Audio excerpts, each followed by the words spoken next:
हमारी वीडियोस देखने के लिए सर्च कीजिए द सोशल ट्रिगर, इसे सब्सक्राइब करें और बेल आइकन भी जरूर दबाएं।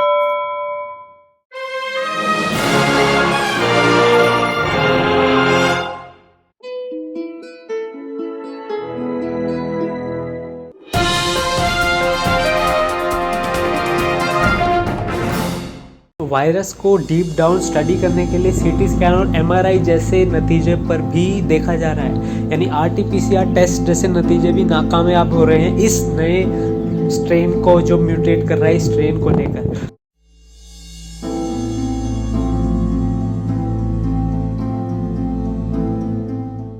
दिल्ली के 56 स्क्वायर किलोमीटर में फैले द्वारका इलाके में एक पब्लिक हॉस्पिटल की शुरुआत 10 साल से भी पहले कंस्ट्रक्शन की हुई थी।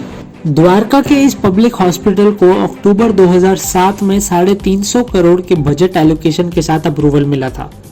1997 में लैंड खरीदा गया और 2007 के एलोकेशन के बाद 14 में कंस्ट्रक्शन की शुरुआत हुई। बेड्स और अवेलेबिलिटी अभी भी एक बड़ा सवाल क्यों है। 1 साल के अंदर बिल्कुल फिनिश कर दिया जाएगा। State of the art building बनाई जा रही है। दिल्ली के अंदर जो सबसे अच्छी हॉस्पिटल्स हैं उनसे अच्छा हॉस्पिटल बनाया जाएगा। हॉस्पिटल्स ऐसे जो क्लेम्स तो बहुत बड़े बड़े कर रहे हैं दिल्ली में, लेकिन उनकी जो असलियत है वो यही है कि वो प्रॉपर मेडिकेशन नहीं दे रहे, प्रॉपर ट्रीटमेंट नहीं दे रहे। तो दोस्तों, इस समय जब मैं ये वीडियो रिकॉर्ड कर रहा हूँ, इस समय 13,500 से ज़्यादा केसेस हैं दिल्ली में, जो कि largest one day single day spike है।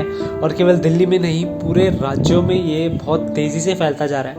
लेकिन क्योंकि ये अपील जो है वो स्पेशली दिल्ली गवर्नमेंट से है, तो मैं दिल्ली पे कॉन्सेंट्रेट करना चाहूँगा। दिल्ली पे जैसा आपने आज देखा कि केजरीवाल सरकार ने जो है, केजरीवाल ने खुद बैठक करी और कहा, प्लाज्मा डोनेट करने के लिए लोगों से अपील भी कर रही, और करते हुए ये भी कहा कि 14 हॉस्पिटल्स को फुल्ली डिवोट कर दिया गया है कोविड के पेशेंट्स के लिए, और जिसमें और 6 स्टेट रन हॉस्पिटल्स को भी फुल्ली डिवोट कर दिया गया। लेकिन मेरा मानना ये है कि पिछले काफ़ी समय से द्वारका का ये हॉस्पिटल, जिसको आपने अभी इस रिपोर्ट में देखा, इस प्रीवियस रिपोर्ट में देखा, इस हॉस्पिटल का बनना चल रहा है, लेकिन ये हॉस्पिटल नहीं बन पा रहा है।